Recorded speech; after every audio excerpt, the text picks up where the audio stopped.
Hello tax colleagues, greetings to all of you. My name is Melissa from Halim Santoso and Associates. In this PJAC session, I would like to continue to discuss the floor issue and the OECD guidance on transfer pricing implications for COVID-19 pandemic. Before we discuss further, please do give us a like, subscribe, and share our channel. Thank you in advance for your support. So, in today's agenda, we will be focusing on advanced pricing agreements. If you would like to learn more about the first, second, and third chapter regarding the comparability analysis, losses, and allocation of COVID-19 specific causes and government assistance programs, please do help yourself by checking the link in our description box. So, shall we start? Advanced pricing agreements. What is the purpose and the main issue of advanced pricing agreements? The purpose of advanced pricing agreements is to provide tax certainty to taxpayers and tax administrators by ensuring predictability in the treatment of international transactions for tax purposes. Meanwhile, COVID-19 has caused material changes in economic conditions as well as the APA for the year of 2020 and other potential financial years. Given this situation, some taxpayers may face challenges in implementing APA during the COVID-19 pandemic. In such cases, taxpayers are encouraged to adopt a cooperative and transparent approach by raising this issue with tax administration. Next slide. How should tax administrations respond to the failure to meet critical assumptions? First of all, if there's no breach of critical assumption, for example, there's a mere change in business results during the period affected by the COVID-19 pandemic, or the COVID-19 pandemic has not had the same impact on all enterprises. While many industries and businesses have experienced a drop in demand and revenues because of forced lockdowns, others have expanded their consumer base or benefited from new business opportunities. As a result, the existing APA must continue to be respected, maintained, and upheld. But if there's a breach of critical assumption, for example, an economic condition is one of the critical assumptions that affect the pricing of an affiliated transaction. The economic slowdown due to the COVID-19 pandemic can cause a company to hardly achieve the level of profit agreed in APA, and the response of the tax administration will depend on: first one, the extent of a divergence between the conditions agreed upon for the APA and current conditions. Second, the type of APA. Third, the terms of the APA itself. Fourth, applicable local procedures and other domestic law. So, how will tax administrations respond regarding that case? Next slide. A breach of critical assumption with the APA could have tax administrations respond in three ways. Number one, revision.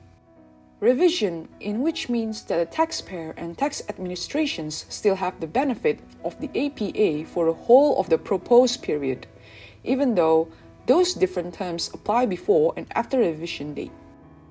Number two, cancellation.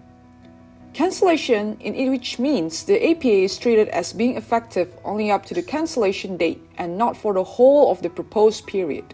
And lastly, revocation. Revocation has the effect on how the taxpayer is treated as if the APA had never been entered into. So, when would it be appropriate to have these three responses? For the revision, a revision will be the appropriate response if there has been a material change according to the conditions under critical assumptions. Second, tax administration and taxpayers also agree on how to revise the APA. The revision of the existing APA will have an impact on changes to the provisions of the APA that have been agreed upon previously.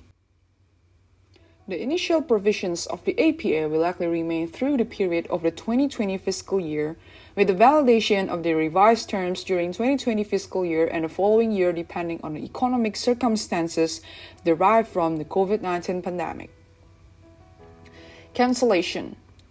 There are two situations that could lead to the cancellation of APA if there has been a material violation in an APA's critical assumptions as a result of changes in economic circumstances, or the taxpayer fails to meet the terms or conditions of the APA. Next, revocation. Revocation can be considered if there is a misrepresentation, mistake, or negligence of the taxpayer when submitting APA, annual report, or other supporting documentation, or taxpayers who participate or fail to comply with basic terms or conditions of APA. Next slide. If the critical assumptions of APA are breached, it is important for taxpayers to provide the tax administration with relevant supporting documentation in the form of description of the taxpayer's business segment, which includes the entities and transactions covered in APA, forecast and actual business profits for the financial years affected by COVID-19, a copy showing a proposed or applied modification to a pre-existing agreement or a new intercompany contract between the controlled parties that affects the transaction covered in APA. An explanation of the anticipating effects of current economic conditions on the agreed transfer pricing method during the financial years affected by COVID-19, including whether it leads to a restructuring of its operations and/or changes in risk and responsibilities, and any mitigation of the impact of the current economic conditions on a tested party. The explanation must demonstrate that these impacts were caused by economic conditions during the COVID-19 pandemic, because if it's only changes in business results, it could be caused by other factors in the taxpayer's business, and therefore may not be a breach of critical assumptions. Profit and loss statement with details of cost of goods sold, selling expenses, general and administrative expenses, and other non-interest expenses for a financial year affected by COVID-19. A detailed income statement could include extraordinary or exceptional operating costs arising from COVID-19 or income from government assistance programs, including an explanation of the accounting treatment of those costs or income. And the last one, information about the behavior of third parties should be included. Next slide.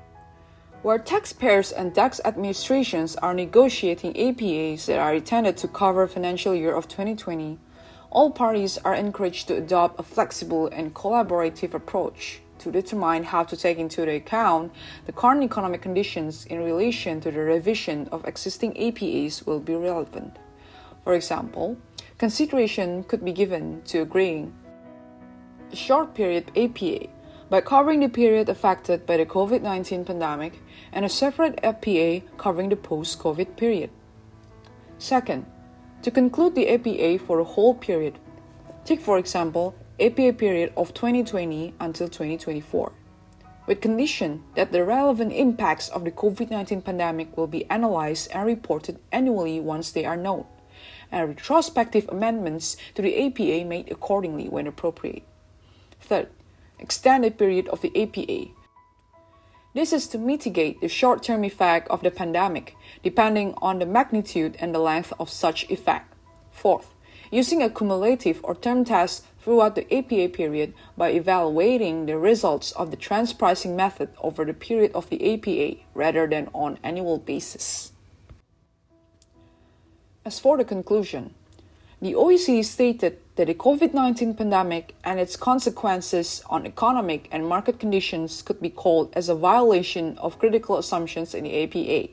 However, whether there has been a breach in a critical assumption should be analyzed on a case-by-case basis by taking into account the taxpayer circumstances and the business environment. It is also important to note that the OECD recommends taxpayers to notify the tax administrations as soon as possible regarding any material change affected by the economic conditions that could lead to the breach of the critical assumptions. Early notification is encouraged in order to give more time to affected parties to try to reach agreement on revising the APA in order to reduce the likelihood of cancellation. When considering the consequences of the failure to meet critical assumptions, tax administrations and taxpayers should consider the terms of the APA, the agreement between tax administrations on how to deal with the failure, and any applicable domestic law or procedural provisions. These considerations should be taken by tax administrations before choosing to cancel, revoke, or revise the APA. Lastly, the OECD also advises taxpayers and tax administrators to be flexible, transparent, and collaborative in solving the issue and determining how to take into account the current economic conditions. This attitude can make problem solving easier. This is the end of the discussion of transfer pricing guidance on advanced pricing agreements and the last video of this session. Thank you for your time and see you again in another topic.